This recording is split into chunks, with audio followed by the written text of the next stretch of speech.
وَلِلَّهِ عَلَى النَّاسِ حِجُّ الْبَيْتِ مَنِ اسْتَطَاعَ إِلَيْهِ سَبِيلًا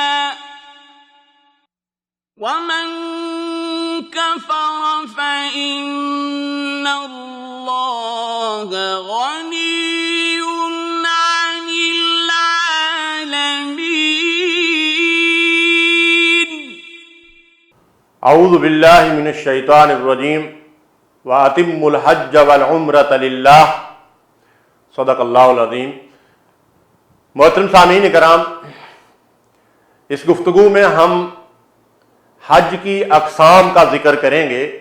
حج کی 3 قسمیں ہیں: حج افراد، حج قران اور حج تمتع۔ حج افراد اس حج کو کہتے ہیں جس میں حاجی صرف حج کا ارادہ کرتا ہے اور حج کے ارادے سے میقات سے احرام باندھتا ہے۔ ایسے لوگوں کو چاہیے کہ وہ میقات پر پہنچ کر جب احرام کی نیت کریں تو اللہم لبیک حجن یا لبیک حجن پکاریں اور اس کے بعد تلبیہ پڑھ لیں، اور اس کے بعد وہ مناسک حج باقی حاجیوں کی طرح ہی ادا کریں گے۔ البتہ ان کے لیے عمرہ کرنا اور مکہ جانا لازمی اور ضروری نہیں ہے۔ اگر مکہ جا کر یہ طواف قدوم کر لیں تو اس میں کوئی حرج نہیں ہے، لیکن اگر نہ جا سکیں تو 8 تاریخ کو یہ سیدھے مینا میں بھی جا سکتے ہیں، اور اگر کسی وجہ سے 8 تاریخ کو مینا میں بھی نہ جا سکیں تو 9 تاریخ کو سیدھے عرفات میں چلے جائیں اور باقی مناسب حج ادا کر لیں۔ البتہ ان کو طواف زیارت یا طواف افاضہ کے بعد حج کی سعی بھی کرنا لازمی اور ضروری ہے، اور ان کے لیے قربانی بھی واجب نہیں ہے۔ یہ صرف حج کرنے والے لوگ ہیں، قربانی صرف ان لوگوں پر واجب ہے جو حج اور عمرے کو آپس میں ملاتے ہیں۔ تو یہ حج افراد ہے۔ امام شافعی رحمۃ اللہ علیہ کے نزدیک حج افراد افضل ہے۔ تو اس حج کے کرنے والوں کے لیے یہ سہولت ہے کہ یہ اگر 9 کو بھی میدان عرفات میں پہنچ جائیں اور باقی مناسک حج پورے ادا کر لیں تو ان کا حج جو ہے وہ ادا ہو جاتا ہے۔ دوسرا حج حج قران ہے۔ حج قران سے مراد یہ ہے کہ آپ جب میقات سے احرام باندھیں تو حج اور عمرہ دونوں کی نیت سے احرام باندھیں، لبیک عمرۃ و حجن، یا یہ پکاریں یا یہ نیت کر لیں کہ میں حج اور عمرہ دونوں کی نیت سے احرام باندھتا ہوں یا احرام باندھتی ہوں، اور اس کے بعد تلبیہ پڑھ لیں، اور اسی احرام کے اندر آپ نے عمرہ اور حج کے مناسک ادا کرنے ہیں۔ جا کر آپ طواف کریں گے اور اس کے بعد سعی کریں گے۔ اس سعی کے بعد آپ سر کے بال نہ منڈوائیں گے نہ کٹوائیں گے، بلکہ اسی احرام کے اندر رہنا ہے، اور 8 تاریخ کو آپ مینا میں چلے جائیں گے اور پھر مناسک حج جو ہے وہ آپ اسی احرام کے اندر ادا کریں گے۔ حج قران جو ہے اس میں قربانی احناف کے نزدیک حج کے واجبات میں سے ہے اور باقیوں کے نزدیک سنت مؤکدہ ہے۔ حج قران احناف کے نزدیک افضل ہے، اس لیے کہ نبی صلی اللہ علیہ وسلم نے حج قران کیا تھا۔ تیسرا حج حج تمتع ہے۔